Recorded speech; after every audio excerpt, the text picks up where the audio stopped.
नमस्कार, आप सभी को गुड इवनिंग। कल की क्लास में हम लोग कॉम्प्रिहेंशन को स्टार्ट किए थे। तो कॉम्प्रिहेंशन दैट मीन्स बोध।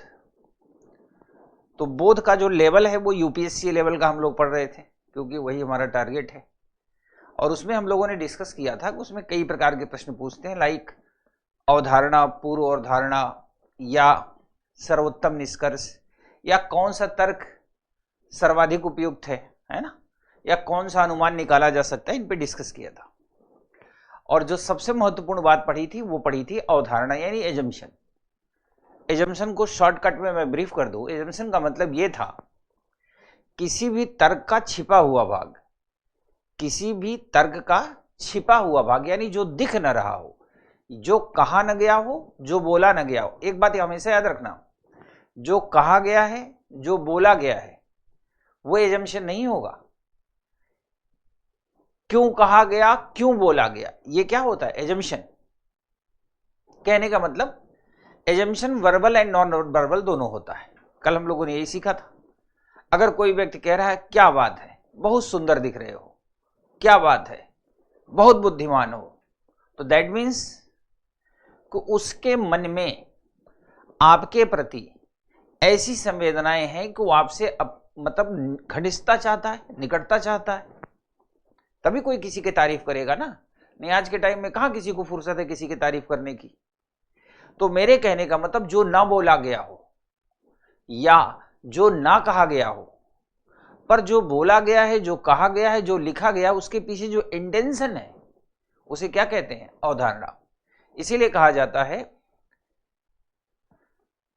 कोई बात नहीं हार्दिक मिश्रा, क्लास देख लेना। आप नहीं देख पाए हो तो प्रभु की कृपा रही होगी आप पर, आप देख लेना क्लास, नहीं तो समझ में नहीं आएगी। किसी भी तर्क का छिपा हुआ भाग क्या कहलाता है? अवधारणा कहलाता है। यही हमने सीखा था।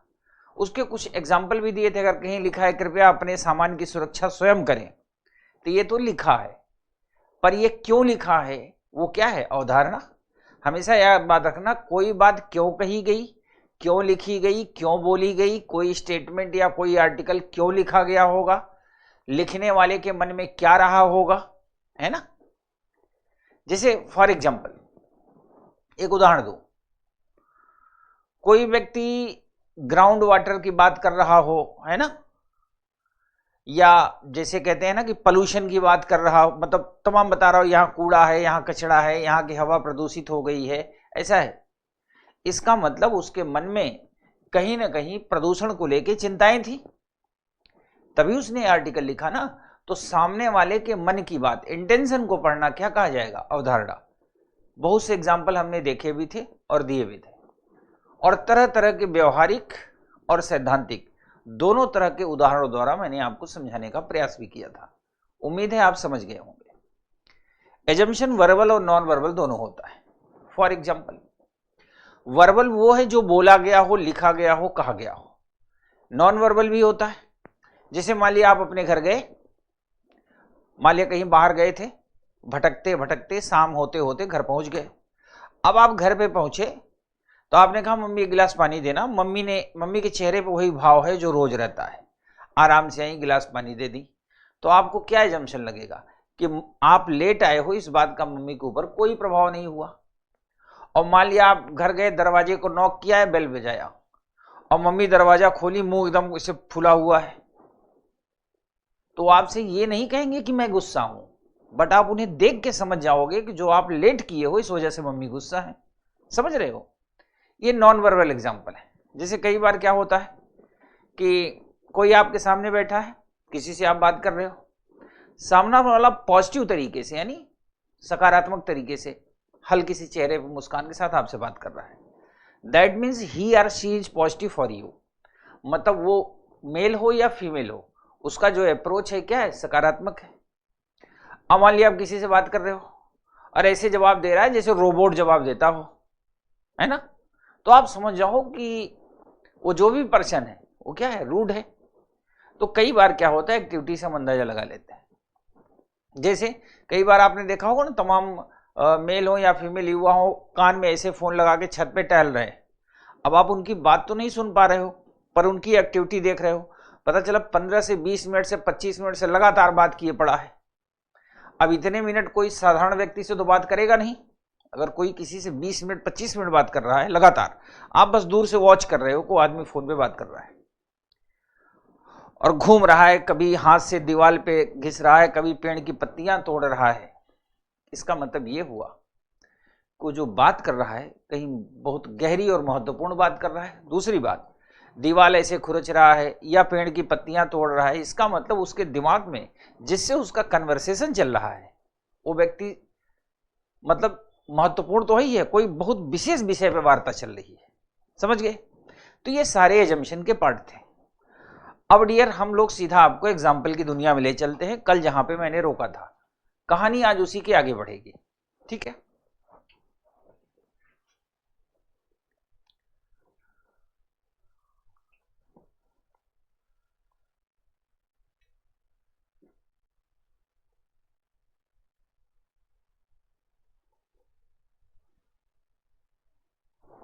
ये है प्रश्न। कुछ प्रश्न पे और डिस्कस करेंगे, उसके बाद हम आ जाएंगे नियमों पे।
अब आप देखिए, कपड़े साफ करने के लिए मतलब कोई आपके मोहल्ले में है, अंकल हो, आंटी हो, दादाजी हो, दादी जी हो, आपको एडवाइस दे रहे हैं। क्या एडवाइस दे रहे हैं?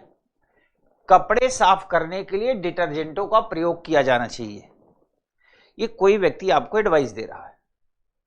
ध्यान सुनना, आप इसके बारे में कुछ नहीं जानते। कपड़े साफ कैसे करते हैं आप नहीं जानते। कोई व्यक्ति मिला, उसने एडवाइस दिया कपड़े साफ करने के लिए डिटर्जेंटों का प्रयोग किया जाना चाहिए। ये वो आदमी सामने वाला एडवाइस दे रहा है। तो आप क्या अनुमान लगाएंगे उसके मन में क्या है? डिटर्जेंट अत्यधिक झाग बनाते हैं? बिल्कुल नहीं। बात यहां झाग की हो ही नहीं रही। ये अलग की बात है, आपको लगता होगा नहीं डिटर्जेंट लगाते हैं तो झाग तो बनता है ना? पाउडर में झाग बनता है। डिटर्जेंट चिकनाई और गंदगी निकालने में मदद करते हैं। बिल्कुल, second is the right answer. सामने वाले ने आपको एडवाइस क्यों दिया? इसीलिए दिया ना। ठीक है, कुछ क्वेश्चन करने के पहले मैं आपको कुछ पॉइंट्स लिखवा देता हूं। अब आप कल तो लिखवाया था, आज फिर लिखवा दे रहा हूं।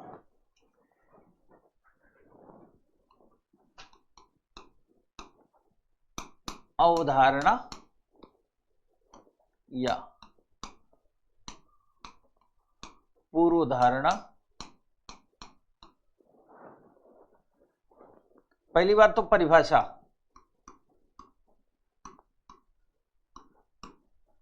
किसी भी तर्क का छिपा हुआ भाग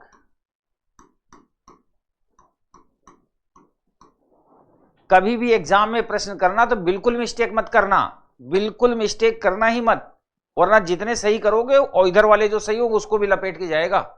1/3 माइनस मार्किंग होती है। हमेशा याद रखना, अवधारणा या पूर्व धारणा का मतलब छिपा हुआ भाग, a hidden part of an argument. यानी किसी तर्क का छिपा हुआ भाग, दिखता हुआ नहीं। जो छिपा हो वही होगा अवधारणा, जो दिख रहा होगा वो अवधारणा कभी नहीं होगा, हमेशा याद रखना। छिपा हुआ भाग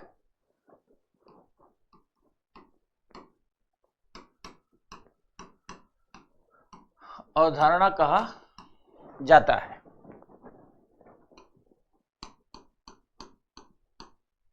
ठीक है। अब पॉइंट नंबर 1,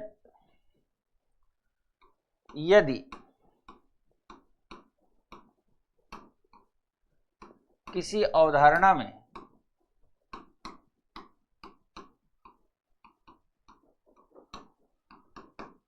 अवश्य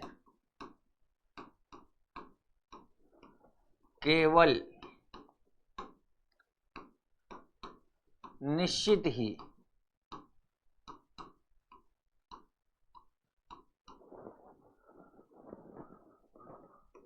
असंभव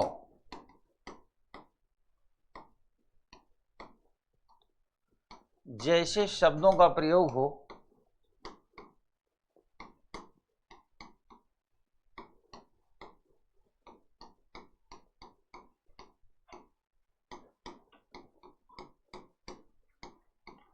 तो अवधारणा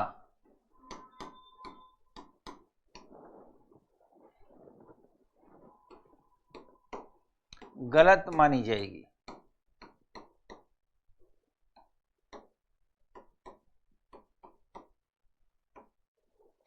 नोट कर लीजिए, तो अवधारणा गलत मानी जाएगी।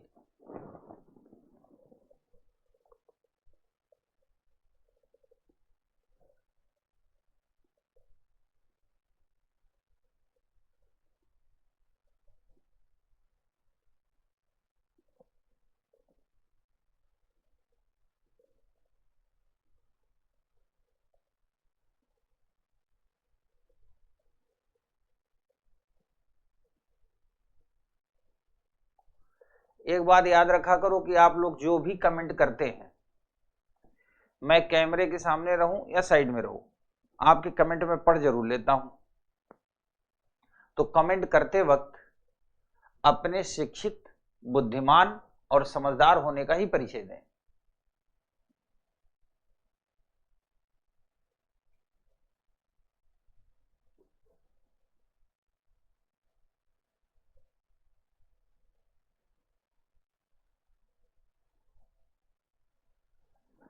ठीक है बच्चा।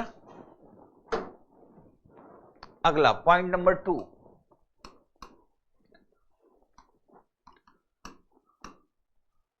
अवधारणा हमेशा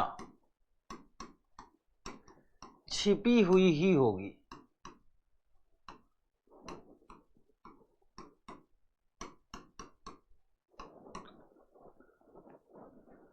तीसरा,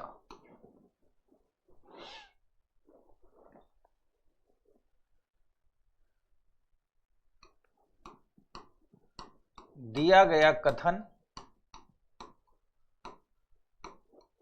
या बोध आपके सामान्य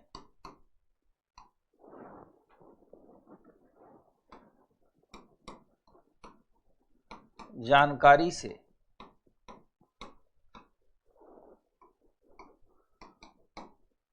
अलग हो सकता है।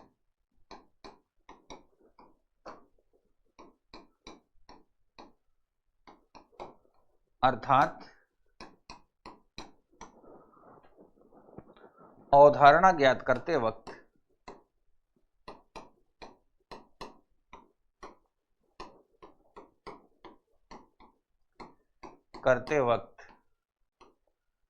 करते समय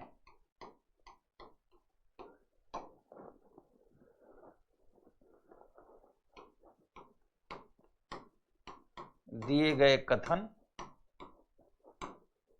या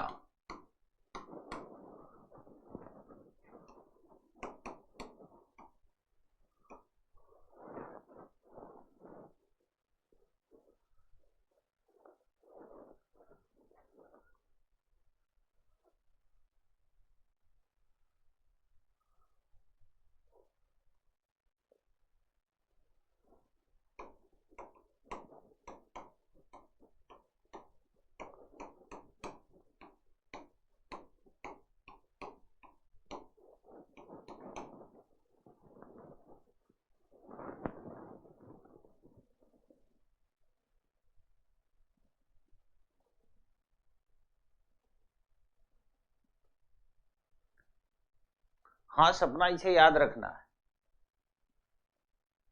इसे याद रखना है। उसे मैं याद करा देता हूं जुबानी।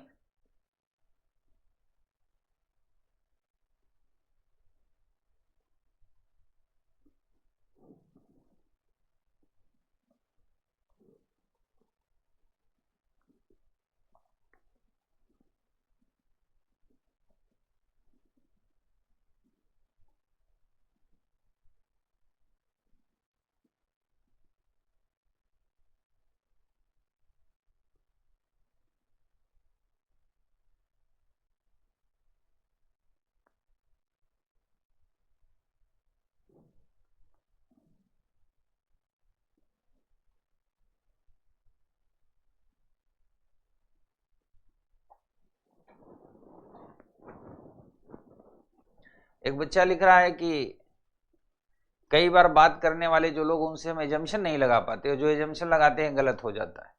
जिंदगी में याद रखना, यदि कभी कोई ऐसा व्यक्ति हो जो आपसे कहे कि जो तुमको हो पसंद वही बात कहेंगे, तो दिन को अगर रात कहो रात कहेंगे। यदि कोई व्यक्ति ऐसा कह रहा है तो आपका वेलविशर नहीं हो सकता, आपका हितैषी नहीं हो सकता, है ना। कितनी बढ़िया लाइन है कि जो तुमको हो पसंद वही बात कहेंगे। ऐसा क्यों कहेंगे? मान लिया आपको कोई, जैसे कहते हैं ना कि अजीब अजीब चीजें पसंद है, तो सच्चा हितैषी कौन होता है? जो आपके मुंह पे सही बात बोले, है ना। तुम दिन को अगर रात कहो रात कहेंगे, क्यों कहेंगे भाई? दिन दिन है, रात रात है। यदि कभी ऐसा हो तो एजम्पशन आप अंदाजा लगा सकते हैं। चलिए, अब एक दो बच्चों के दिमाग में एक प्रॉब्लम है, थोड़ा सा उनको लग रहा है कि सर ऑलरेडी हमारे जीवन में याद करने के लिए बहुत कुछ है, history, polity, geography, economy, science, tech, है ना। तो क्या अब अवधारणा भी याद करनी पड़ेगी? बिल्कुल नहीं याद करनी पड़ेगी। पहली बात, जब कभी दिमाग से स्लिप कर जाए तो कुछ एग्जाम्पल तो आपको याद ही रहेंगे, हमेशा पूरी जीवन याद रहेंगे। जैसे कृपया अपने सामान की सुरक्षा स्वयं करें। ये लाइन क्यों लिखी गई? क्यों यानी उसके मन में क्या था? अगर ये याद न रहे तो ये याद रहेगा, किसी भी तर्क का छिपा हुआ भाग, जो छिपा हो, जो कहा न गया हो, छिपा हो, वह है अवधारणा। इसमें भी याद नहीं रहेगा तो जो एडवर्टाइजमेंट निकलता है ना, किसी भी समस्या के समाधान के लिए एक फोन घुमाएं, बाबा फला फला फला, दुश्मन से छुटकारा, वशीकरण, मनचाहा प्रेम विवाह, तो ये तो दिमाग में रहेगा। इसका मतलब हुआ कि ये बातें क्यों लिखी गई थी? क्योंकि उसके दिमाग में था कि भारत में ऐसे लोग होते हैं जो इस तरह की समस्याओं से घिरे होते हैं, ऐसे भी लोग होते हैं जो इस तरह के लोगों से संपर्क करते हैं कि मेरी समस्या का समाधान हो जाए, है ना। उसको पता है कि कुछ लोग इस एडवर्टाइजमेंट को पढ़ेंगे, कुछ लोग इस फोन नंबर पे कॉल भी करेंगे। All are the part of assumption. अब एक बच्चे ने पूछा कि सर क्या ये याद करना, जैसे मैंने कहा अवश्य, केवल, निश्चित ही, असंभव जैसे शब्द का इस्तेमाल हो तो अवधारणा गलत मानी जाएगी। आप एक बात बताओ बच्चा, ऐसे समझो, अवधारणा का मतलब होता है पास्ट यानी भूतकाल। आप ध्यान से समझना, इसको मैं थोड़ा एक्सप्लेन करता हूं। अवधारणा का मतलब होता है पास्ट, पास्ट यानी भूतकाल। मान लो आप हमसे मिले, अपनी बात आप बता रहे हो, आपकी बातें मैं सुन रहा हूं, आप अपने दुख, दर्द, खुशियां, लम्हे सब बता रहे हो, खूब ध्यान से सुनना। तो मैं अगर बहुत बड़ा एक्सपर्ट हूं तो 99% तक अवधारणा का अंदाजा लगा सकता हूं कि ऐसा ऐसा रहा होगा तो ऐसा हुआ होगा। ध्यान से सुनना, 100% सत्य, 100% जो सत्य होता है ना, वो परिणाम होता है, रिजल्ट। अवधारणा कभी भी 100% नहीं हो सकती। इसीलिए मैंने कहा कि यदि किसी अवधारणा में अवश्य लिखा हो, अवश्य का मतलब होता है कन्फर्म। आप अवधारणा में कन्फर्म नहीं हो सकते, अवधारणा अप्रॉक्स होती है। अगर कोई बात छिपी हुई है तो आप अंदाजा ही लगा सकते हो। जैसे पुलिस जब किसी चोर को पकड़ती है, एक बात बताओ, चोर को पकड़ ली, पीटना शुरू कर दी, चोर ने अपनी बात कहनी शुरू कर दी, पर पुलिस डिपार्टमेंट कभी भी 100% एक्यूरेसी के साथ अवधारणा का अंदाजा नहीं लगा सकता, 99% तक जाएगा। इसीलिए यदि कहीं अवश्य दिया हो तो अवधारणा गलत होगी। निश्चित ही, आपको इन शब्दों से नहीं लग रहा है अवश्य का मतलब अवश्य ऐसा ही होगा, ये क्या है, परिणाम है, रिजल्ट है, तो अवधारणा गलत होगी। निश्चित ही, एक होता है निश्चित, एक कहता है नहीं निश्चित ही आएगी, वो आज जरूर आएगी। कौन? वही भूत, कहीं दिया जले कहीं दिल सन्नाटे में, कोई डरा रहा है आपको, कह रहा निश्चित ही आएगी, भूत आज आएगी आएगी। निश्चित ही, निश्चित ही का मतलब वो डेफिनेट पे प्रेशर दे रहा है, तो ये अवधारणा भी क्या होगी, गलत होगी। केवल, केवल मतलब होता है ओनली, केवल, केवल भी एक परिणाम है, प्रेशर है। जैसे कहते हैं केवल उसी का सिलेक्शन होगा, केवल उसी का, केवल का मतलब हो गया डेफिनिट। तो कभी भी ये शब्द जहां होंगे अवधारणा गलत मानी जाएगी। दूसरा मैंने लिखाया कि अगर कोई आर्टिकल दिया है या कोई कथन दिया है, मान लो आपको सामान्य जानकारी है कि पानी पीने के काम आता है, नहाने के काम आता है, कपड़ा धोने के काम आता है। अब कोई आर्टिकल ऐसा है को कह रहा है कि पानी से हवाई जहाज चल रहा है, तो आपको लग रहा है पानी से तो हवाई जहाज चलता नहीं, तो आपको घबराने की जरूरत नहीं। अगर लेखक यानी राइटर पानी से हवाई जहाज उड़ा रहा है तो आप उसे उड़ाने दीजिए, पूरा आर्टिकल ध्यान से पढ़िए, और पढ़ने के बाद आप ये एज्यूम करिए कि जब ये आर्टिकल वो लिख रहा था यानी पानी से हवाई जहाज उड़ा रहा था, तो उसके मन में क्या था, महंगे ईंधन को लेकर समस्या रही होगी, है ना, पेट्रोलियम पदार्थ महंगा बहुत होता है, या उसके दिमाग में ये रहा होगा कि सर्व सुलभ यानी हर व्यक्ति के लिए सुलभ कराने के लिए पानी का कॉन्सेप्ट लिया होगा, या उसके दिमाग में, अब वो आर्टिकल पढ़ने पे पता चलेगा, उसके दिमाग में पेट्रोलियम पदार्थों के लगभग समाप्त होने की उम्मीद जगी होगी, पेट्रोलियम पदार्थ समाप्त हो जाएंगे तो हवाई जहाज कैसे उड़ेगा, तो पानी से उड़ा रहा था।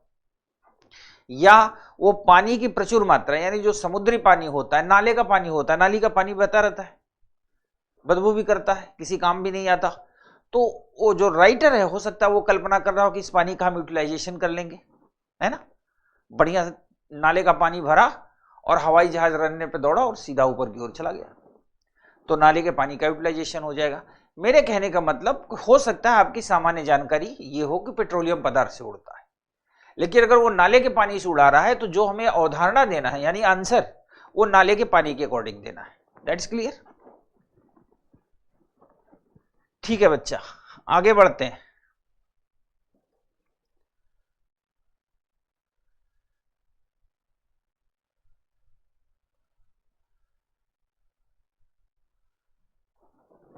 ये वाला प्रश्न देखो आप, ये वाला,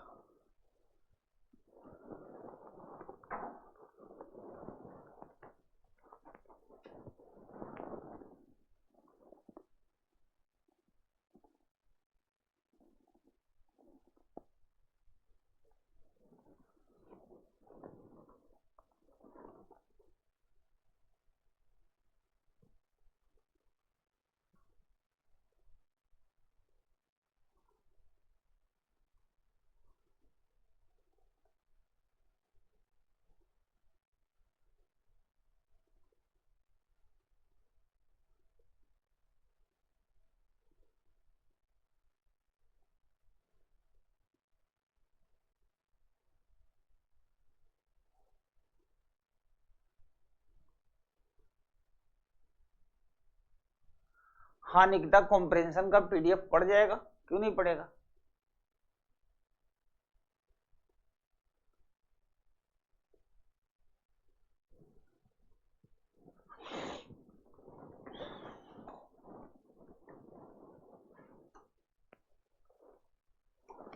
आराम से रिलैक्स होकर प्रश्न को पढ़ेंगे, कोई जल्दबाजी नहीं।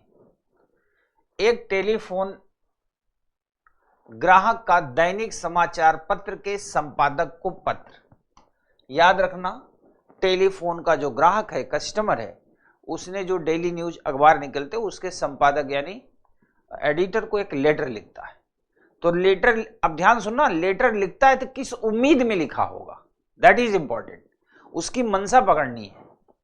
लिखता है कई शिकायतों के बावजूद भी मुझे 9 माह से टेलीफोन का बिल प्राप्त नहीं हुआ है। अब आप ध्यान सुनना, टेलीफोन कंपनी का समाचार पत्र के संपादक से डायरेक्ट कोई कनेक्शन नहीं है, लेकिन कोई व्यक्ति जो पीड़ित है, दुखी है, उसने लेटर लिखा है कि मुझे 9 माह से बिल प्राप्त नहीं हुआ। उसने 9 माह ही फोकस क्यों किया? इसका मतलब वो ये मानता है कि बिल हर महीने जाना चाहिए, एक बात। दूसरी बात, उसने टेलीफोन के महाप्रबंधक यानी जनरल मैनेजर को ना लिख करके उसने दैनिक समाचार पत्र के संपादक को लिखा है। क्यों लिखा होगा?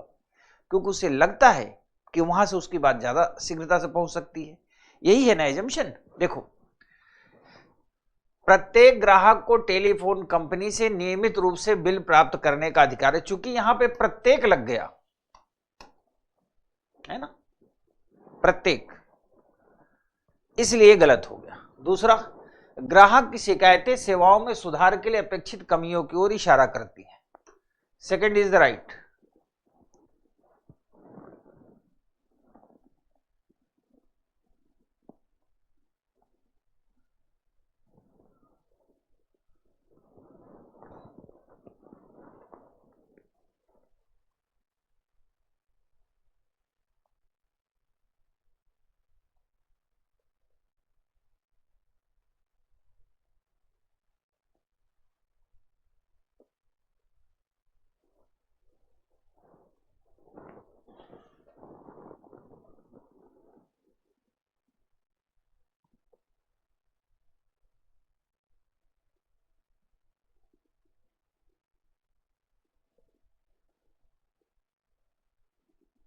लौकुश राठौड़, सभी ग्राहकों को अधिकार होता है, एग्री विद यू, पर जो प्रत्येक शब्द इस्तेमाल कर दिया गया ना, प्रत्येक का मतलब जैसे हो गया एवरी दैट मीन्स ऑल।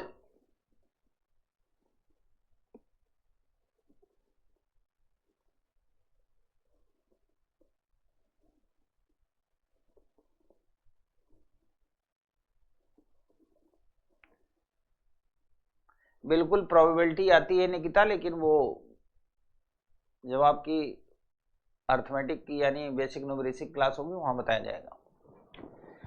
एक व्यक्ति ने क्या कहा कि बंगलौर से दिल्ली की यात्रा वायु मार्ग से ज्यादा जल्दी होती है। क्या होती है? ज्यादा जल्दी होती है। इसका मतलब कहने वाले के दिमाग में ये बात है कि बंगलुरु से दिल्ली जाने के अन्य व्यवस्थाएं भी हैं, तभी तो ज्यादा जल्दी होती है, कम जल्दी होती है ना। ज्यादा और कम कब यूज करते हैं? जब तुलना होती है। इसका मतलब बोलने वाले को यह पता है कि वहां के लिए अन्य साधन भी होंगे। तो पहली बात, बंगलुरु और दिल्ली वायुमार्ग द्वारा जुड़े हैं। अगर जुड़े न होते तो कोई व्यक्ति सलाह ही क्यों देता? दूसरा, बंगलौर से दिल्ली के यातायात का कोई अन्य साधन उपलब्ध नहीं, ये वाला गलत है। साधन तो उपलब्ध ही है, तभी तो उसने कहा ओनली वन। लगभग अब सही जा रहे हो।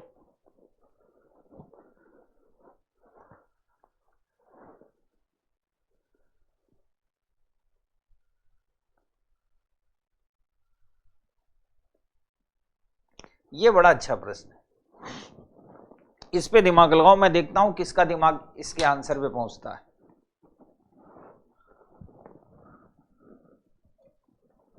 इस पे दिमाग लगाओ।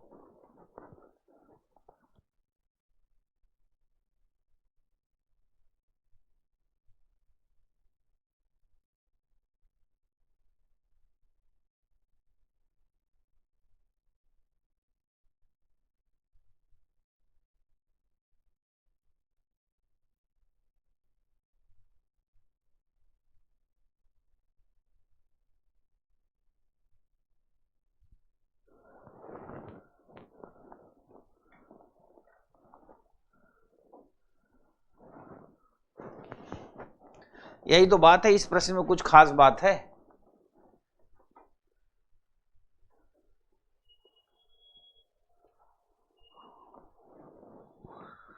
हाल ही में उसका कंपनी ए के अंशों में किया गया निवेश महज एक जुआ है। महज एक जुआ है। जुआ किसको कहते हैं? जब जो एकाएक जीत जाए उसे भी जुआ कहते हैं, जो एकाएक सब कुछ हार जाए उसे भी जुआ कहते हैं। दोनों condition, but both are contradictory. अब देखो, उसे अपने निवेश में नुकसान उठाना पड़ सकता है, वह अपने निवेश से लाभ अर्जित कर सकता है।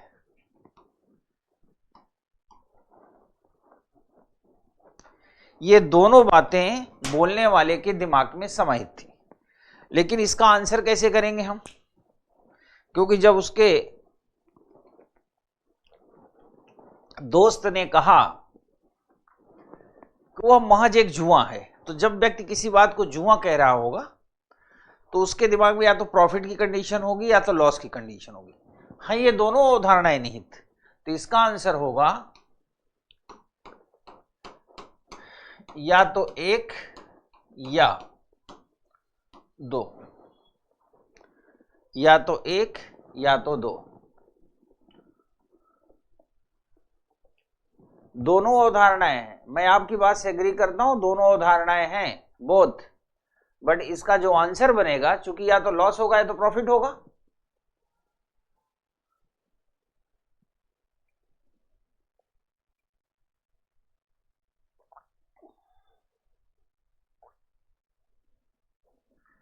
जिनको क्वेश्चन न समझ में आए उन्हें घबराने की बहुत जरूरत नहीं है, समय के साथ चीजें समझ जाओगे।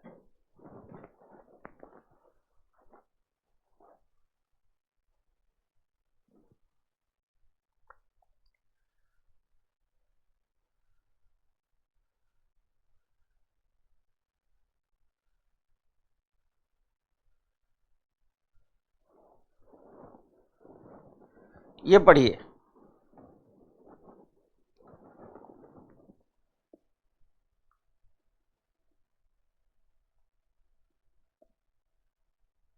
या की जगह केवल नहीं, केवल लगा देंगे फिर तो गलत हो जाएगा।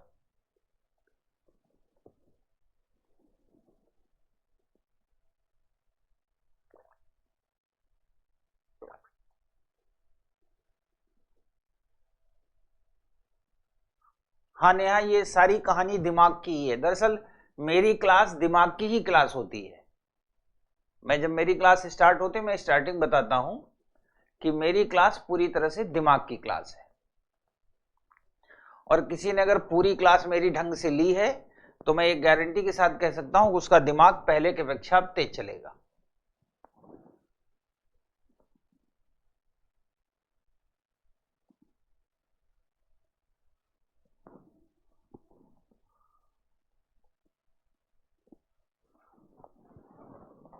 सूचना लिखा है, जमीन के एक प्लाट पर अंकित सूचना, निजी संपत्ति, अतिक्रमण करने वालों के विरुद्ध कार्रवाई की जाएगी। अगर किसी ने दीवार पे लिखवाया है तो वहां से गुजरने वाले शायद सूचना पढ़ लेंगे और अतिक्रमण नहीं करेंगे, इसीलिए सूचना लिखवाएगी। नहीं, सूचना क्यों लिखवाई जाती भाई? लिखवाने वाले के मन में था ना कि जब लोग सूचना पढ़ेंगे तो हो सकता है अतिक्रमण न करें। दूसरा, लोग कार्रवाई किए जाने से डरते हैं, बिल्कुल सही बात है, वरना कार्रवाई की बात ही न कहता। आप ऐसे समझो, दिल से मत सॉल्व करो, दिमाग से सॉल्व करो। अगर कोई बात कही गई है, कोई बात लिखी गई है, तो कहने वाले या लिखने वाले के दिमाग में क्या बात थी उसे कहते हैं अवधारणा। तो मान लो आप अपने किसी प्लॉट पे आपने ये लिखवा रखा है, तो आपके दिमाग में क्या आइडिया होगा? ये दोनों बातें आपके दिमाग में होगी तभी आप लिखोगे ना। अतिक्रमण करने वालों के विरुद्ध कार्रवाई की जाएगी, आपने कार्रवाई लिखवा दिया, कर तो नहीं रहे ना।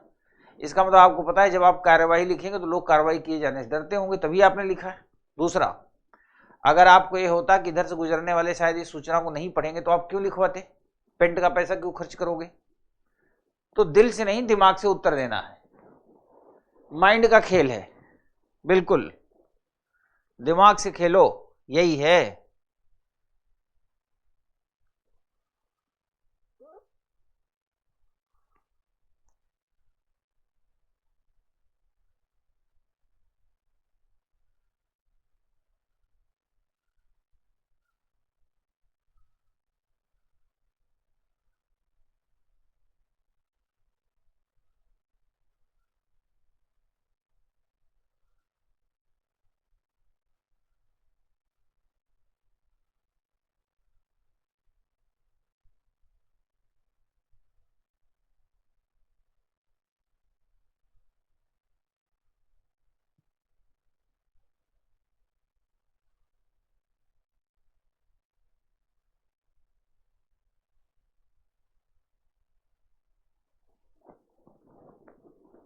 ये यूपीएससी का प्रश्न है 2015 का। अब इस तरह छोटा प्रश्न तो नहीं देता, आप तो कॉम्प्रिहेंशन में पूछता है अवधारणा। मैंने आपसे बताया था ना 2011 से लेकर 2017-18 तक छोटे प्रश्नों में अवधारणा पूछा जाता था। अब तो सीधा पूरा अखंड भारत ही पूछ लेता है।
ठीक है, मैं डिस्कस करता हूं, आप सबके आंसर आ गए।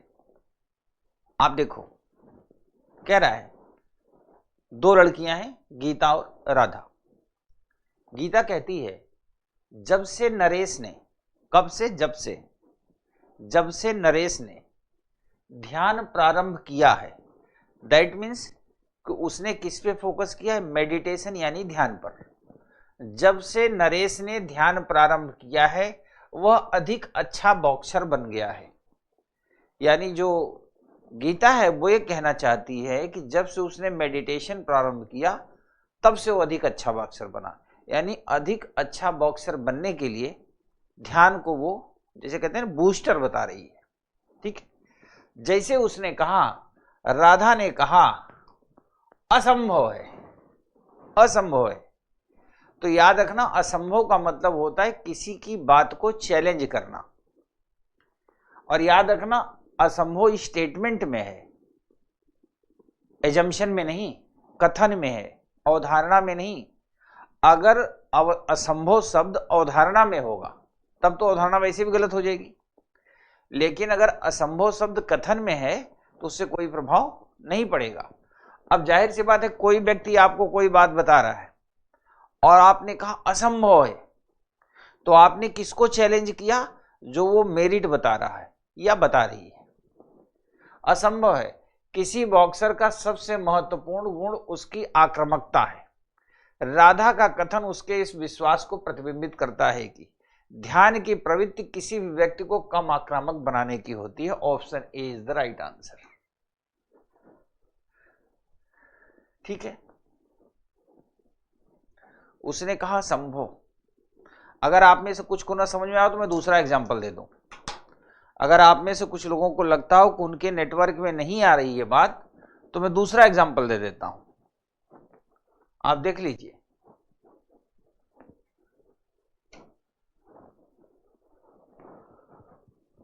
जिनको लग रहा हो कि ये बात समझ में नहीं आ रही, उन्हें मैं दूसरा एग्जांपल दे सकता हूं। ठीक है, जिनका सही है बधाई के पात्र है।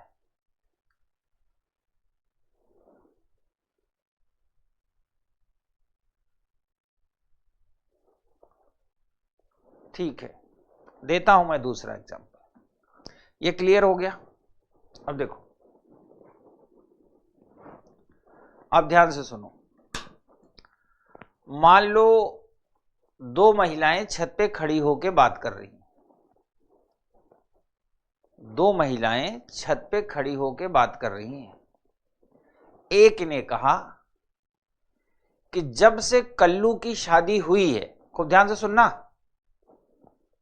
एक महिला दूसरे महिला से कह रही है, क्या कह रही है? कि जब से कल्लू की शादी हुई है, कल्लू सातवें आसमान पे उड़ रहा है। सातवां आसमान मतलब अतिशयोक्तिपूर्ण बात। जब से कल्लू की शादी हुई है तब से कल्लू सातवें आसमान पे उड़ रहा है। तो दूसरी कहती असंभव। तो अब जो असंभव कर रही है ना, वो सातवें आसमान को चैलेंज नहीं कर रही, वो शादी को चैलेंज कर रही है। जब वो कही कि असंभव, क्योंकि पहली वाली ने क्या कहा? जब से कल्लू की शादी हुई है, यानी उसका कहना है कि शादी होने के बाद, शादी एक ऐसा मतलब पदार्थ है, गुण है कि उसके होने के बाद व्यक्ति सातवें आसमान पर उड़ता है। तो दूसरी कह रही है असंभव। तो जब असंभव करेगा तो किसको चैलेंज करेगा? जो मेरिट होगा। यहां मेरिट कौन है? शादी है ना। तो कह रही असंभव है। शादी होने के बाद तो लोग जमीन के नीचे से चलने लगते हैं, है ना। यानी उसने किसको चैलेंज किया? शादी को चैलेंज किया। तो कहने का मेरा मतलब है कि यदि व्यक्ति किसी का, जैसे उसने कहा कि जब से नरेश ने मेडिटेशन यानी ध्यान प्रारंभ किया, अधिक अच्छा बॉक्सर बन गया। अधिक अच्छा बॉक्सर बनना का उसने जो रीजन दिया, किसको दिया? मेडिटेशन को, ध्यान को। दूसरी कह रही असंभव। तो जब वो असंभव कहेगी तो किसको चैलेंज करेगी? मेडिटेशन को।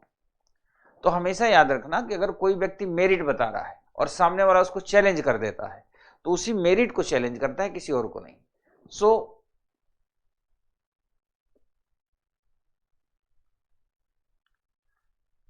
ठीक है।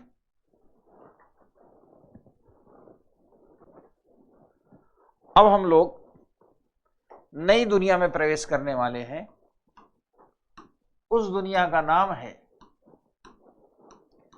कथन एवं तर्क।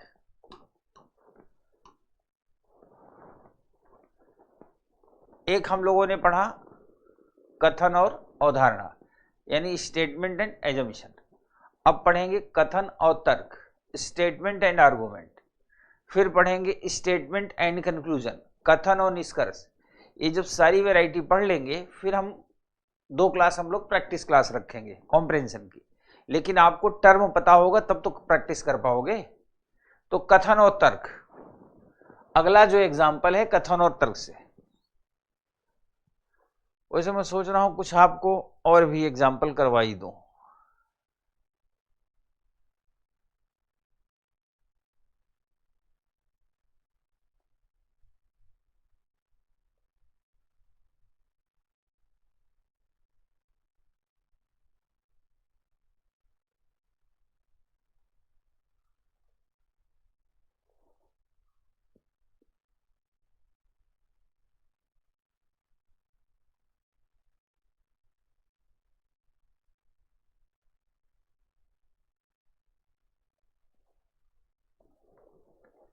चलिए कथन और तर्क पढ़ते हैं।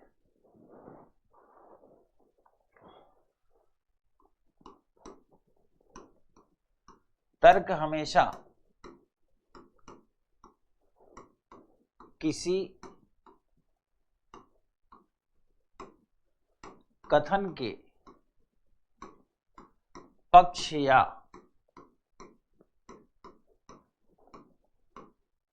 विपक्ष में दिए जाते हैं।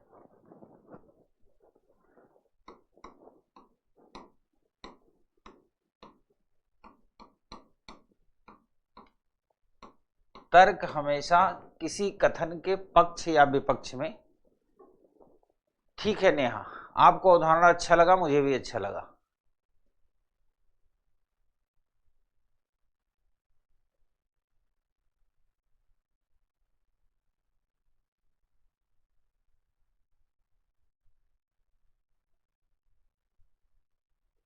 मैं आप लोगों के कमेंट पढ़ रहा हूं और आप यकीन करें, मेरा पूर्ण विश्वास करें कि मैं आपके कमेंट से अंदाजा लगा सकता हूं कि आपकी शिक्षा, आपके संस्कार, आपका परिवेश, आपका स्ट्रक्चर कैसा होगा।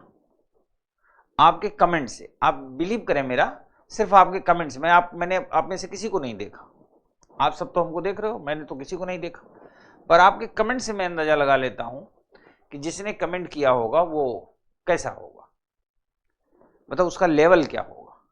ये अवधारणा ही तो पढ़ाता हूं, तो जब मैं बता सकता हूं कि मैं किसी को, कोई फोन पे बात कर रहा हूं, मैं उसके एक्शन से बता सकता हूं कि वो किस लेवल की वार्ता कर रहा है, तो कमेंट से भी मैं बता सकता हूं।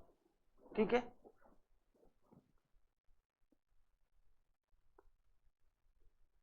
अब देखो, तर्क हमेशा किसी कथन के पक्ष या विपक्ष में दिए जाते हैं। ठीक है बच्चा। दूसरी बात,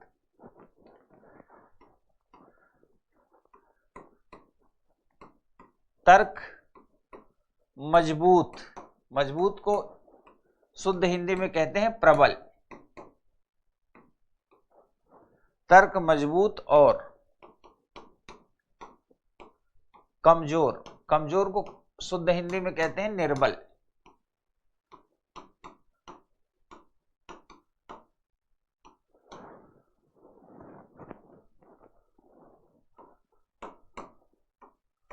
दो प्रकार के होते हैं। ये अगर आपको नहीं भी याद रहेगा तो कोई बहुत फर्क आपके ऊपर नहीं पड़ेगा, बट चूंकि कोई टॉपिक शुरू करेंगे तो उसका एक स्ट्रक्चर तो देंगे ही, तो इसलिए मैं लिखवा रहा हूं।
ठीक है बच्चा, अब दो बातें हमें समझ में आ गई कि जो तर्क होता है, आर्गुमेंट, वो पक्ष और विपक्ष में होता है। दूसरी बात, जो तर्क होंगे, कई बार विद्यार्थियों को लगता है कि जो तर्क पक्ष में कहे गए वो मजबूत हैं, उन्हें लगता है कि जो तर्क विपक्ष में कहे गए वो कमजोर हैं, पर ऐसा नहीं है।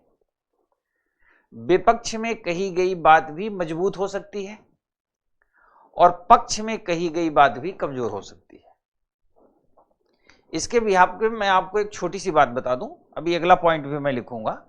छोटी सी बात, दरअसल क्या होता है, जो आर्गुमेंट होता है ना, तर्क, ये किसी भी व्यक्ति की बौद्धिक क्षमता, उसके व्यक्तित्व और उसके गुणों का विकास करती है।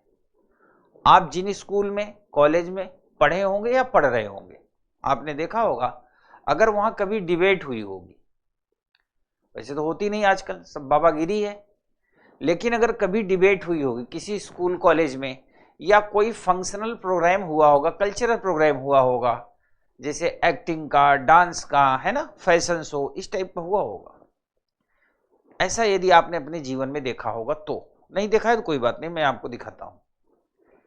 तो आपने नोटिस किया होगा कि जो लोग उसमें पार्टिसिपेट करते हैं, जो लोग भी, वो कोई नाटक रहा हो, है ना, जैसे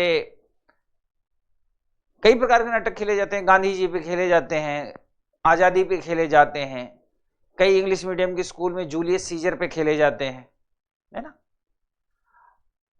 अकबर पे खेले जाते हैं, महाराणा प्रताप पे खेले जाते हैं, कहीं कहीं छोटा मोटा कल्चरल प्रोग्राम होता है, जैसे रामलीला होता है ना जगह जगह, तो 7 दिन 9 दिन का रामलीला होता है। मेरे कहने का मतलब यदि आपने ऐसा कभी देखा होगा तो आपने नोटिस किया होगा कि जो लोग एक्ट करते हैं यानी पात्र होते हैं उनकी कुछ खासियत होती होगी, और ये जो मैं बोल रहा हूं इसको आप महसूस करना, अगर आपने देखा होगा तो जो लोग पार्टिसिपेट करते हैं, एक्ट करते हैं, उनकी जो उनका व्यक्तित्व होता है वो बहिर्मुखी होता है। दरअसल व्यक्तित्व के 2 हिस्से हैं, एक है इंट्रोवर्ट, एक है एक्सट्रोवर्ट। इंट्रोवर्ट का मतलब अंतर्मुखी, एक्सट्रोवर्ट का मतलब होता है बहिर्मुखी। ज्यादा इंट्रोवर्ट होना भी बहुत खतरनाक है और ज्यादा एक्सट्रोवर्ट होना भी बहुत खतरनाक है। तो कहते हैं ना कि अति का भला न बोलना, अति की भली न चूप, अति का भला न बरसना, अति की भली न धूप। कहने का मतलब कोई बात एक्सट्रीम हो जाएगी यानी अति हो जाएगी तो क्या होगी, नुकसानदायक होगी। तो कई विद्यार्थी या कई व्यक्ति, कई पर्सनालिटी ऐसी होती है व्यक्तित्व की कि बहुत इंट्रोवर्ट होते हैं, मतलब इतने इंट्रोवर्ट होंगे कि मान लिया उनको प्यास लगी, वो आपके सामने बैठे हैं और बस उनका जीवन अब समाप्त होने वाला है पानी की वजह से, लेकिन वो आपसे पानी नहीं मांगेंगे। तो इतना इंट्रोवर्ट होना खतरनाक है। कई इतने एक्सट्रोवर्ट होते हैं, कुछ भी कहीं भी बोल देते हैं, मतलब जहां मन में आए वहीं बोल दें। तो दोनों नहीं होना चाहिए, पर एक मध्यम मार्ग होना चाहिए। व्यक्ति को एक्सट्रोवर्ट होना चाहिए, बहिर्मुखी होना चाहिए। बहिर्मुखी व्यक्तित्व के 2-3 खासियत होगी। एक तो ट्रांसपेरेंट होगा, पारदर्शी होगा, स्ट्रेस में नहीं होगा, उसके डिप्रेशन में जाने की पॉसिबिलिटी लगभग 0 होती है, लगभग 0 होती है। तो मेरे कहने का मतलब डियर ये है कि जो लोग ऐसे प्रोग्राम में पार्टिसिपेट करते हैं, जैसे लीडरशिप प्रोग्राम हो गया, कहीं डिबेट हो गई, किसी सब्जेक्ट पे कोई टॉपिक दे दिया गया, जैसे मान लिया आजकल आपने देखा होगा पार्लियामेंट चल रही थी तो एक टॉपिक बड़ा इशू था, 1 नेशन 1 इलेक्शन, एक राष्ट्र एक चुनाव। मैं इस पे डिस्कस नहीं करूंगा, this is the part of political science, but मैं आपको यह बताने की कोशिश कर रहा हूं कि जब 1 नेशन 1 इलेक्शन की बात आई, एक देश एक चुनाव की, तो 2 प्रकार 3 प्रकार से लोग रहे होंगे। एक वो रहे होंगे जो इसके पक्ष में तर्क दे रहे होंगे कि ये होगा ये होगा ये होगा, कुछ लोग होंगे जो इसके विपक्ष में तर्क दे रहे होंगे कि ये नुकसान होगा ये नुकसान होगा ये नुकसान होगा, और सम पर्सन आर न्यूट्रल, कुछ ऐसे होंगे जो तटस्थ होंगे। मेरे कहने का मतलब जो पक्ष में बात कही जा रही थी वह भी मजबूत हो सकती है, जो विपक्ष में कही जा रही थी वो भी मजबूत हो सकती है। कई बार पक्ष में कही गई बात भी कमजोर होती है और विपक्ष में कही गई बात भी कमजोर होती है। तो आप कभी भी दिमाग में ये गेस मत करना कि कोई बात पक्ष में कही जाएगी तो ही मजबूत होगी या विपक्ष में कही जाएगी तो कमजोर होगी। पहली बात तो ये एकदम क्लियर हो जाए। दूसरी बात, अगर आप में से किसी को लगता है कि उसका व्यक्तित्व इंट्रोवर्ट है, एग्रेसिव नहीं है, ट्रांसपेरेंट नहीं है, दिमाग में तमाम तरह की बातें घूमती रहती, कुछ ऐसे तो विस्फोट की तरह फट जाते हैं सिलेंडर की तरह, इतनी बातें उनके दिमाग में घूमती हैं सुबह से लेकर रात तक, जिन बातों का जीवन से कोई लेना देना नहीं, फिर भी दिमाग में घूमती है। कुछ ऐसे होता है इसी चक्कर में उनका रात में सरदर्द होता है, कोई लेना देना नहीं कुछ बातों से, पर घूमती है। तो ये प्रॉब्लम है लैक ऑफ आर्गुमेंट। यानी अगर आप स्कूलों में या कहीं प्रोग्राम होता है जहां डिबेट हो रही हो, वहां पार्टिसिपेट करते हैं तो आप क्या होगा, अपनी बात खुल के बोलेंगे। तो पहली बात तो क्लियर हो गई कि जो आर्गुमेंट होंगे वो मजबूत भी हो सकते हैं और कमजोर भी हो सकते हैं। दूसरी बात, वो पक्ष में भी हो सकते हैं विपक्ष में भी हो सकते हैं। पक्ष या विपक्ष में बोलने से आर्गुमेंट कमजोर है या मजबूत फर्क नहीं पड़ता। अब मजबूत आर्गुमेंट क्या है, कमजोर आर्गुमेंट क्या है, ये देखिए।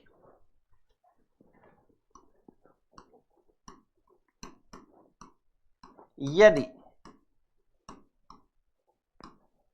किसी तर्क में केवल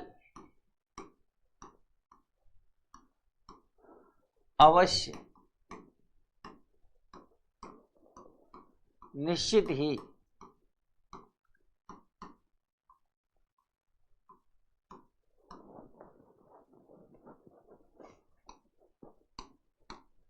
जैसे शब्दों का प्रयोग हो,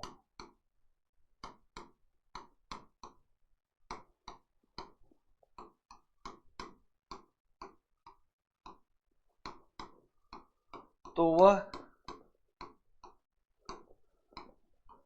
कमजोर तर्क माना जाएगा।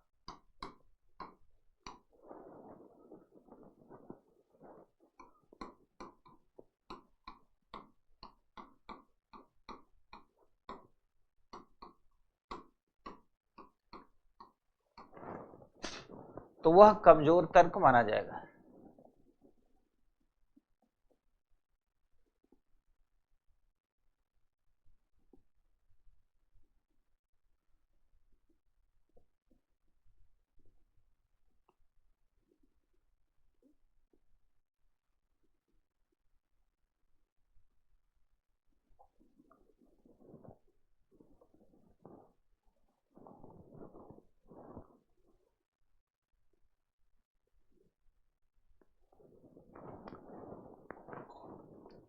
ठीक है बच्चा, अगला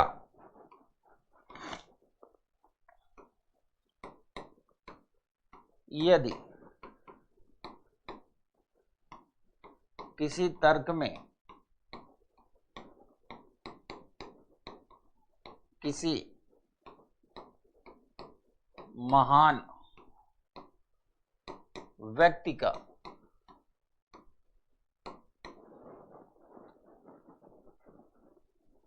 नाम प्रयोग में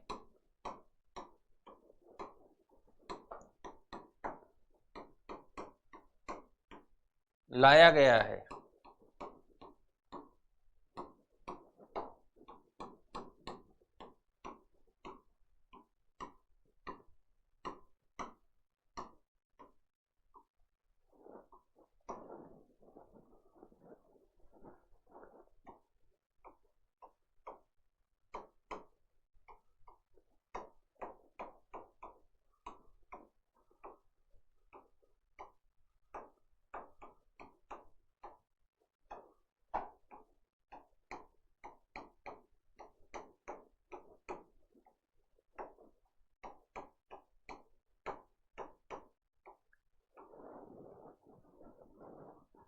नोट कर लीजिए।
असंभव भी आएगा, लिख दिया भैया, लिख दिया। असंभव भी लिख लो बच्चा यहां पर। मैं सोचा असंभव तो समझ ही जाओगे।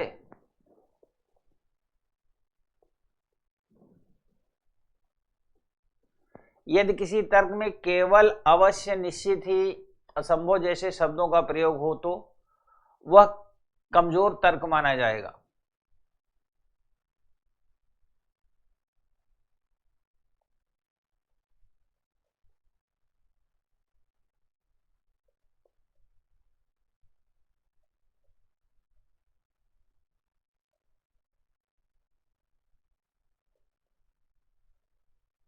रागिनी बहुत बहुत धन्यवाद, थैंक यू।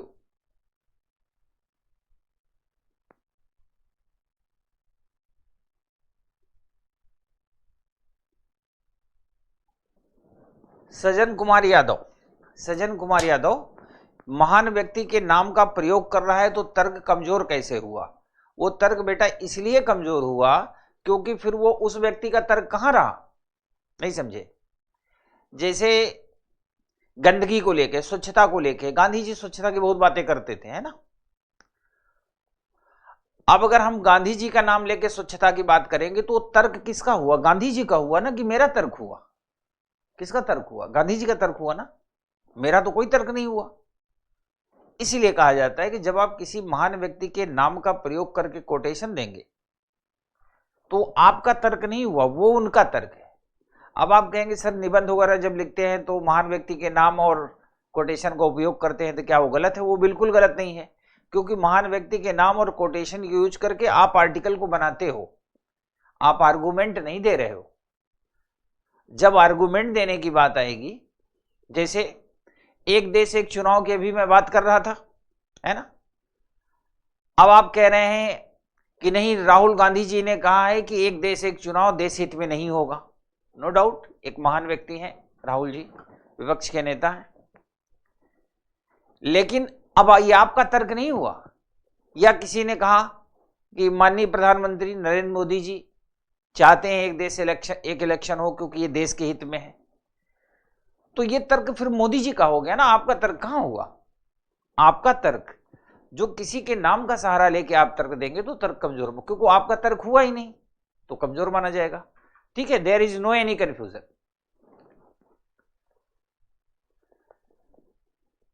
ठीक है, कोई कंफ्यूजन नहीं, मैं जो लिखा रहा हूं, जो आपको बता रहा हूं, कोई कंफ्यूजन नहीं। दरअसल यहां आपकी समझ, जो कथन दिया हुआ होगा, जो पैराग्राफ दिया हुआ होगा, उस पे आप क्या सोचते हैं, इट्स योर आर्गुमेंट। आप किसी के नाम का सहारा लेंगे तो फिर वो आपका आर्गुमेंट कैसे हुआ? वो तो उनका आर्गुमेंट है ना। तो आप उनके आर्गुमेंट का प्रयोग करके आर्टिकल बना सकते हो, एक्सप्लेनेशन दे सकते हो, वो आपका आर्गुमेंट नहीं हो सकता। ठीक है,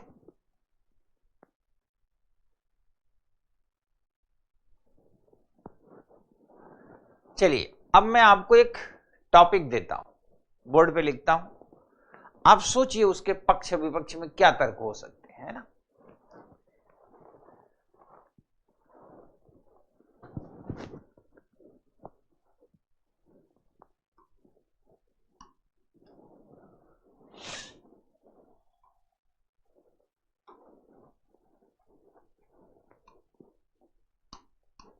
क्या लव मैरिज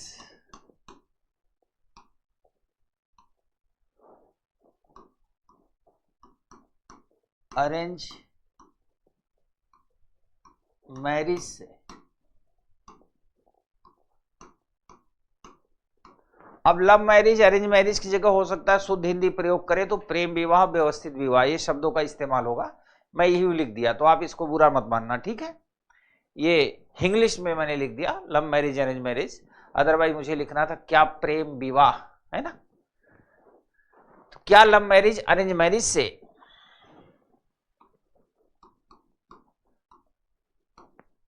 अच्छा होता है?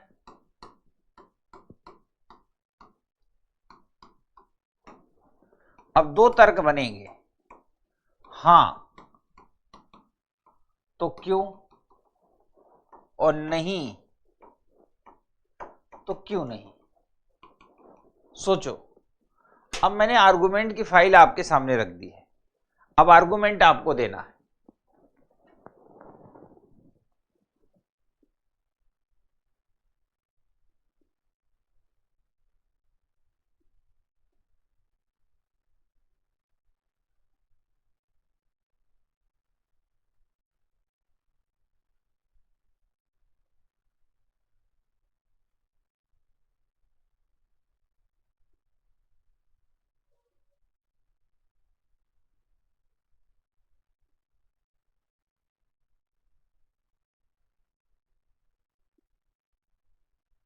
आप दो नहीं, आप तर्क दोनों साइड में दे सकते हो, आप पक्ष में भी दे सकते हो, विपक्ष में भी दे सकते हो, पक्ष विपक्ष दोनों में दे सकते हो, अपने आर्गुमेंट आप सोच सकते हो।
एक बच्चा लिख रहा है कि सर लव मैरिज में पत्नी पति को मारती है।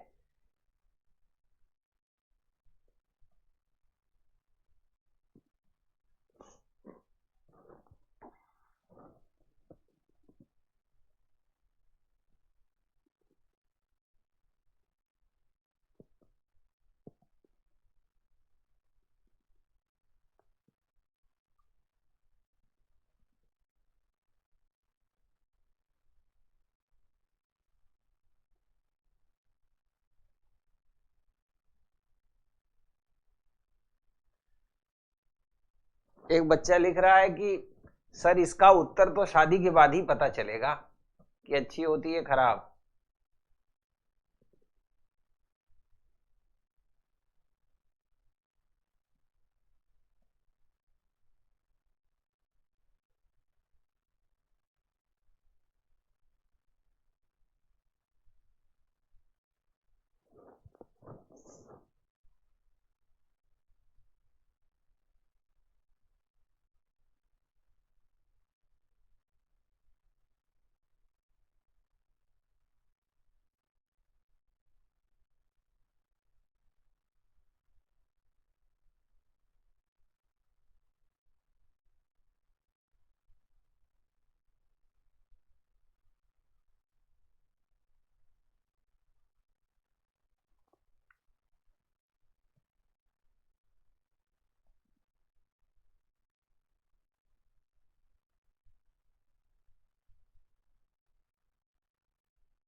नहीं, मैं अपनी राय तो दूंगा ही। मैं अपनी राय नहीं दूंगा, बल्कि जो एक जिसे कहते हैं ना सामाजिक राय है वो दूंगा, सोशल एडवाइस।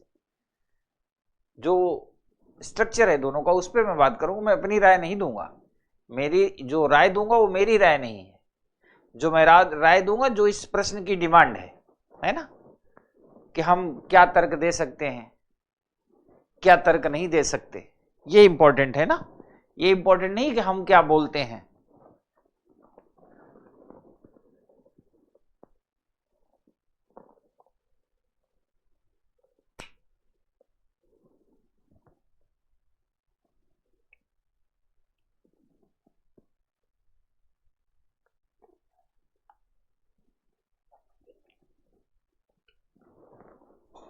कोई बात नहीं बच्चा, मैं अब एक्सप्लेन करने जा रहा हूं। I can explain. मैं तो सिर्फ लोगों को एक मौका देना चाहता था, अपॉर्चुनिटी। क्योंकि अगर और कोई विषय में पूछता है ना, क्या भारत को सूर्य मिशन लॉन्च करना चाहिए कि नहीं, तो बहुतों को पता ही नहीं कि सूर्य मिशन क्या है, लॉन्च क्या है। कुछ ये सोचेंगे सूर्य पे ही क्यों हम जा रहे हैं। तो उस पर मैंने डिबेट नहीं किया।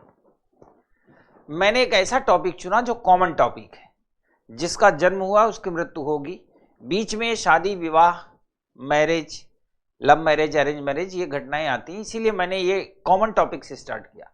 ना मैं इसकी जगह कोई और भी प्रश्न लिख सकता था।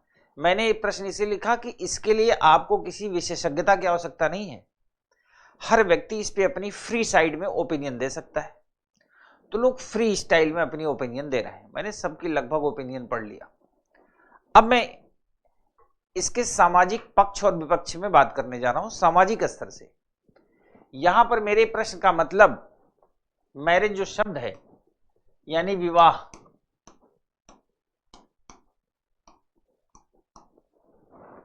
विवाह सामाजिक संरचना की एक आवश्यकता है। तो बात यह है यहां पर तर्क पक्ष और विपक्ष में देने की। और पक्ष विपक्ष में जो तर्क के मटेरियल हमें मिलते हैं वो कहां से मिलते हैं?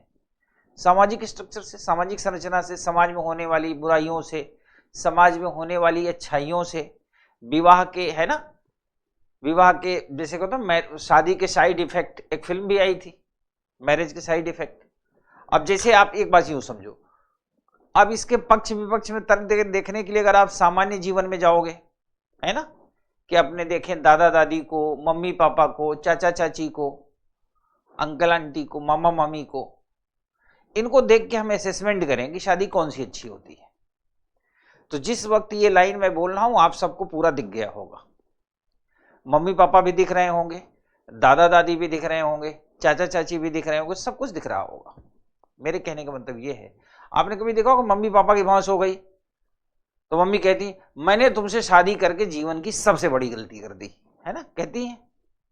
पापा भी कहते हैं क्या बताऊं मेरी किस्मत फूटी थी, इतनी शादी के ऑफर आ रहे थे लेकिन क्या बताऊं मैं फंस गया, बोलते। अब वो मजाक में बोलते हैं, गुस्से में बोलते हैं, झगड़े में बोलते हैं, ये इशू नहीं है। कई बार आपने ये बातें सुनी होंगी। लव मैरिज में भी यही होता है, विवाद होता है, डिस्प्यूट होता है, कई बार ये घटनाएं घटती हैं। हम कहां से सीखते हैं तर्क को? समाज से, अपने आसपास की घटने वाली घटनाओं से। अब सवाल ये कि मैरिज तो मैरिज है, विवाह विवाह है, सामाजिक संरचना का एक हिस्सा है, हमारे समाज का एक हिस्सा है, और लगभग हम अपने जीवन काल में देखते हैं तमाम लोगों के विवाह होते भी हैं। अब सवाल ये है कि विवाह के लव हो या अरेंज हो, इस पे बहस होनी चाहिए। अब जहां तक लव मैरिज की बात है, इसके जो पैरोकार हैं, पैरोकार मतलब इसके पक्ष में तर्क देने वाले, वो क्या तर्क देते हैं कि विवाह एक उम्र के बाद से लेके लास्ट समय तक साथ रहने का एक, जैसे कहते हैं ना कि बहुत अधिकतम समय साथ जीने का एक, जैसे कह दीजिए एक नाम है, नाम ही मैं कहूंगा, विवाह साथ रहने का एक नाम है। हम काफी टाइम तक साथ रहते हैं। अब होता क्या है कि अगर आप जिससे अंडरस्टैंडिंग यानी समझ आपकी बेहतर होगी तो उसके साथ आप लंबे समय तक रह सकते हैं। सिंपल सी बात है। जिससे समझ आपकी नहीं मिलेगी उसके साथ आप लंबे समय तक कैसे रह पाएंगे? तो प्रेम विवाह के पक्ष में तर्क देने वाले कहते हैं कि चूंकि विवाह लंबे समय तक साथ रहने की एक प्रक्रिया है, तो लव मैरिज में क्या होता है, हम सामने वाले को बेहतर पहले से जान रहे होते हैं, यानी हम स्वतः हुआ चॉइस करते हैं। दूसरी बात, दहेज भी हमारे समाज की एक बहुत बड़ी कुप्रथा है, और ये हकीकत है कि चाहे जितने सामाजिक आंदोलन हो जाए, चाहे जितने समाज सुधारक आ जाए, लोग बड़ी बड़ी बात करें, लेकिन दहेज आज भी हमारी समाज की बहुत बड़ी समस्या है। कारण क्या है? ये डिपेंड करता है वैकेंसी पे। जैसे मान लिया 10 पोस्ट निकली और उसमें अप्लाई करने वाले 1 लाख लोग हैं तो कंपटीशन बढ़ जाएगा ना। ऐसे ही क्या है कि मान लिया अब ज्यादातर हमारे देश में क्या माना जाता है, जो सरकारी नौकरी पे है वही महत्वपूर्ण है। ज्यादातर माता पिता अपने बेटियों का विवाह वहां करना चाहते हैं जो गवर्नमेंट जॉब में, तो जाहिर सी बात है वहां कंपटीशन बढ़ जाएगा क्योंकि वैकेंसी कम है, विवाह करने वाले ज्यादा है। जबकि गवर्नमेंट नौकरी में भी जो लोग हैं उनकी भी दशा बहुत अच्छी है, नहीं, लेकिन नहीं, क्योंकि हमारे समाज का ट्रेंड है ना। तो पहली बात, लव मैरिज में क्या होता है, पहले से एक दूसरे की जानकारी होती है, यानी आप ये निर्णय स्वतः लेते हैं कि हमें कैसे रास्ता चलना है। दूसरी बात, दहेज पे कुठाराघात होता है लव मैरिज में। अब लव मैरिज के उल्टा हम चलते हैं, अपोजिट। तो लव मैरिज में बुराई ये है, क्या बुराई है कि लव मैरिज चूंकि आप निर्णय लेते हैं, तो पहली बात जो आपको सोशल सिक्योरिटी चाहिए, सामाजिक सुरक्षा, मतलब माता पिता, रिश्तेदार, नातेदार, मीडिएटर, उनका इन्वॉल्वमेंट उसमें नहीं होता। तो अगर कई चारों तरफ, जैसे कोई नदी बहुत तेजी से बह रही हो, पानी बहुत तेजी से बह रहा हो, दोनों तरफ बांध नहीं होगा, तो जहां पानी जगह पाएगा वहां घुस जाएगा। तो कहने का मतलब लव मैरिज में क्या होता है, सोशल सिक्योरिटी की पॉसिबिलिटी कम होती है। किसी भी डिस्प्यूट की स्थिति में वही दोनों पति पत्नी जिम्मेदार होते हैं। दूसरी, इसलिए टूटने के चांस ज्यादा रहते हैं। दूसरी बात, लव मैरिज अपेक्षाओं की मैरिज होती है, अपेक्षाओं की। कारण क्या है? जैसे शादी से पहले, लव मैरिज का मतलब पहले लव हुआ फिर शादी हुई ना, इसका मतलब यही तो हुआ। और लव होगा तो कैसे होगा? शादी से पहले मान लिया 2 लड़का और लड़की हैं, तो शादी से पहले लड़का यही सॉन्ग गाता है, जो तुमको हो पसंद वही बात कहेंगे, तुम दिन को अगर रात कहो रात कहेंगे, यही बात बोलता है। अब लड़की धीरे धीरे धीरे धीरे इस बात की आदी हो जाती है, या लड़की भी लड़के को अगर ये बात बोलती है तो लड़का भी धीरे धीरे इसी माइंडसेट का हो जाता है। कि मतलब जो मैं कह दूंगा वही सत्य हो जाएगा, इतना प्रेम है। शादी के बाद चूंकि जीवन भी जीना है, गृहस्थी होती है, तमाम जिम्मेदारियां बढ़ जाती हैं, फिर ये बात नहीं रहती है ना। यानी अगर दिन को दिन भी कह रहा है तो कई बार आदमी गुस्से में कहते हैं अच्छा अभी दिन कहां, अब तो दोपहर हो गई है। जैसे सुबह हो रही, अच्छा अभी तो सुबह हो ही रही है, अभी भी दिन दिन क्यों चिल्ला रहे हो, ये सिचुएशन आ जाती है। तो चूंकि अपेक्षाएं जो होती है हाई लेवल पे होती है, टॉप क्लास पे, और लव मैरिज में वो अपेक्षाएं पूरी नहीं होती।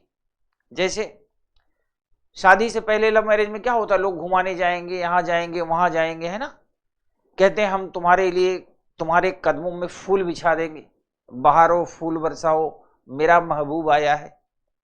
और जब शादी हो जाती है फिर कभी नहीं कहते फूल बरसाओ, उनको लगता है कि सब्जी बरसाओ, तेल बरसाओ, गैस सिलेंडर बरसाओ, कपड़े बरसाओ, है ना।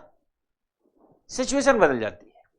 चूंकि अपेक्षाओं का पैरामीटर बहुत हाई होता है, इसलिए उसमें डिस्प्यूट की संभावना, तलाक की संभावनाएं ज्यादा बढ़ जाती है। ठीक है, अब आ जाते हैं हम अरेंज मैरिज के पक्ष में।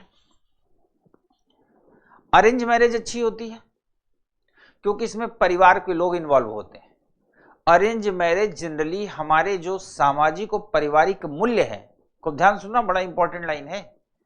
अरेंज मैरिज यानी जो व्यवस्थित विवाह होता है वो सामान्यतः हमारे सामाजिक और पारिवारिक मूल्यों पर आधारित होता है, क्योंकि उसको दोनों पक्ष के जो अभिभावक होते हैं वो मिल करके तय करते हैं। और जब घर वाले विवाह तय करेंगे तो दो बातों का हमेशा ख्याल रखेंगे, आपके सामाजिक मूल्य, सामाजिक मूल्य का मतलब जाति, क्षेत्र, धर्म, ये सब आ गया। पारिवारिक मूल्य यानी परिवार की भी अपनी कैटेगरी होगी कि हम इसी कैटेगरी में विवाह करेंगे, इस नीचे या इससे ऊपर नहीं जाएंगे। तो अरेंज मैरिज सामाजिक और पारिवारिक मूल्यों पर आधारित होती है। पहली बात, हमें मूल्य मिलते हैं। दूसरी बात, अरेंज मैरिज में किसी भी डिस्प्यूट यानी विवाद की स्थिति में जो मध्यस्थ होते हैं, परिवार के जो लोग होते हैं, वो साथ खड़े होते हैं। अब इसके उल्टा, अपोजिट, अरेंज मैरिज के नुकसान क्या है? अरेंज मैरिज का नुकसान क्या है? जिसे बारे में हम बिल्कुल नहीं जानते, कुछ नहीं जानते। एक मुलाकात हुई वही एंगेजमेंट के टाइम में, तो यही हो जाता है, और बताओ क्या नाम है आपका, क्या करती हैं, आपकी हॉबी क्या है, भविष्य का प्लान क्या। अब प्लान क्या है, अब तो शादी हो रही है। जैसे अरेंज मैरिज में क्या होता है, घर वाले दोनों में कहते हैं चलो लड़की लड़का एक दूसरे को देख लें। एक दूसरे को देख के आप कैसे असेसमेंट कर सकते हैं? देख तो जीवन भर बहुत लोगों को रहे हैं, तो क्या असेसमेंट कर लेंगे? नहीं, 5-10 मिनट के बैठे हैं। कई बार परिवार वाले कहते हैं कोई नहीं, 5 मिनट के लिए लोगों को छोड़ देते हैं, आपस में बात कर लें। एक अननोन लड़का या लड़की 5 मिनट में क्या बात करेंगे, यही पूछेंगे, और आपने कहां से पढ़ाई। चूंकि शादी का मामला हो, बड़ा आदर्शवादी बात करेंगे, ये नहीं पूछेंगे कौन कौन से सीरियल देखते हो, कौन कौन से ओटीटी प्लेटफॉर्म देखते हो, या लड़की लड़के से नहीं पूछेगी कौन कौन सी ब्रांड की पी लेते हो, ये नहीं पूछेगी। या लड़का लड़की से नहीं पूछेगा कि फेसबुक इंस्टा कहां कहां चलाती हो, कितनी रील तुम्हारी पड़ चुकी है इंस्टाग्राम में, मुंह कितने तरह का बना सकती हो, ये नहीं पूछेगा। आदर्श की बातें होंगी, क्योंकि 5 मिनट का समय मिला है ना। अच्छा, आपने वहां यूनिवर्सिटी से पढ़ाई की, अच्छा वो डिपार्टमेंट बहुत अच्छा है, हम भी यूपीएससी की तैयारी कर रहे हैं, संजीव तिवारी सर हम लोगों को सीसेट पढ़ाते हैं, कॉम्प्रिहेंशन पढ़ाते हैं। लड़की, अब लड़की पढ़ी नहीं है तो क्या कहेगी, हाँ होंगे संजीव तिवारी सर, अपने को क्या भाई, वो नहीं पढ़ी है मेरे से। तो मेरे कहने का मतलब, उस 5 मिनट में आप क्या असेसमेंट करेंगे? कई लोग तो ये पूछ लेते हैं, अच्छा ग्रेजुएशन हो गया, ठीक है, आगे का क्या प्लान है? तो कई बार लड़कियां कह देती हैं आगे का प्लान ही क्या है, अब तो शादी हो रही है, कौन सा प्लान बचा? तो मेरे कहने का मतलब, अरेंज मैरिज में कोई आप असेसमेंट नहीं कर सकते, यानी लॉन्ग टाइम आपको उन्हीं के साथ में चलना है। दूसरी बात, अंडरस्टैंडिंग बनाने में थोड़ा सा समय लग जाता है। तो ये मैंने पक्ष और विपक्ष दोनों के मुद्दे पर हमने चर्चा कर लिया, यानी पक्ष में भी बात कही जा सकती है और विपक्ष में कही जाती है। ये टॉपिक मैंने दिया ही इसलिए था कि आप सारे लोग इन्वॉल्व हो सके और सोच सके। कल इसी टाइम यानी 6:30 बजे अपनी फिर मुलाकात होगी, और ये टॉपिक यहीं से कंटिन्यू रहेगा, कथन और तर्क। यानी इसके लिए कई भी हो सकते हैं, क्या भारत को सेना रखनी चाहिए कि नहीं चाहिए, सूर्य मिशन लॉन्च होना चाहिए कि नहीं होना चाहिए, क्या एक देश एक चुनाव होना चाहिए कि नहीं होना चाहिए, है ना, क्या हम दो हमारे दो होना चाहिए कि नहीं होना चाहिए, स्वतंत्रता, समानता, बहुत सी बातें हो सकती हैं। कल विभिन्न प्रकार के प्रश्नों पे हम लोग डिस्कस करेंगे। मुझे पूरा विश्वास है कि अब तक कल और आज की क्लास में आपने एजम्पशन भी शानदार तरीके से सीखा होगा, और मुझे लगता है इस उदाहरण को देने के बाद आपका मन जो है कथन और तर्क को भी बेहतर तरीके से सीख लिया होगा। हम लोग कल मिलते हैं, तब तक के लिए नमस्कार, धन्यवाद।